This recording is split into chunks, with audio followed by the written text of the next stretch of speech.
கர்த்தரின் சத்தம். கர்த்தருடைய நாமம் உயர்த்தப்படுவதாக.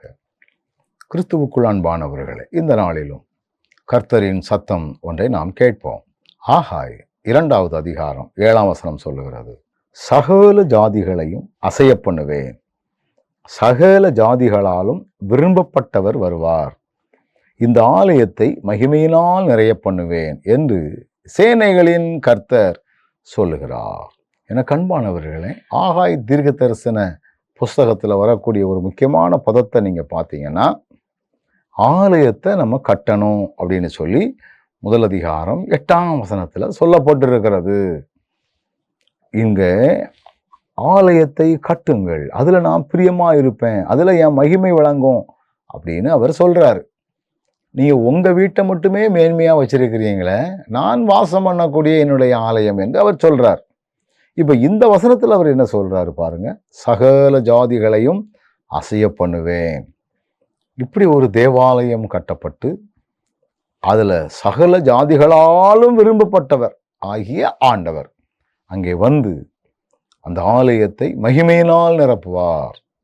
நீங்கள் வேதனையோடு அந்த ஆலயத்திற்குள் போனாலும் மன நிறைவோடு, மன நிம்மதியோடு, மகிழ்ச்சியோடு திரும்பி வரக்கூடிய அளவிலே ஆண்டவர் நடத்துவார். இந்த ஆலயம் கட்டப்படுவதற்கு பரிசுத்தமான காணிக்கை நமக்கு முக்கியம். துன்மார்க்கமான முறைகளில் வரக்கூடிய வருமானத்தை ஆலயம் கட்ட நாம் பயன்படுத்தாமல், நம்முடைய உடல் உழைப்புகள், நம்முடைய முயற்சிகள், நம்முடைய ஜெபங்கள், நம்முடைய வருமானத்தினுடைய பெரிய பங்குகள், ஒருவேளை உண்மையான முறைகளிலே வருமானத்தை பெருக்கிக் கொள்ளக்கூடியவர்களுடைய காணிக்கைகள், இவைகளை வைத்து நம்ம கட்டும் பொழுதெல்லாம் உண்மையாகவே நமக்கு அது மகிழ்ச்சியான ஒன்றாக இருக்கும். வேதம் சொல்லுகிறது அல்லவா, சகல ஜாதியாலும் விரும்பப்பட்டவர் வருவார், இந்த ஆலயத்தை மகிமையினால் நிரம்ப பண்ணுவார்.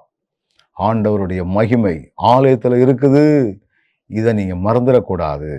அதனால தான் ஆலயத்திற்குள் வரும் பொழுதெல்லாம் ஒருவேளை சண்டை போடணும், அந்த கேள்வியை கேட்கணும், அப்படி பண்ணணும், இப்படி பண்ணணும், வரக்கூடாது. கர்த்தருடைய மகிமையை உணரக்கூடிய அளவிலே நீங்கள் வருவீர்களே என்றால் நிச்சயமாகவே ஆசீர்வாதமாக இருக்கும். நல்ல ஆண்டவரே, உங்களுடைய ஆலயத்தின் மேல் உள்ள அக்கறைக்காக நன்றி. அதை நாங்கள் சரியாக பயன்படுத்தி கொள்ள ஞானம் தாரும். இயேசுவின் நாமத்தில் ஜெபிக்கிறோம் நல்ல பிதாவே.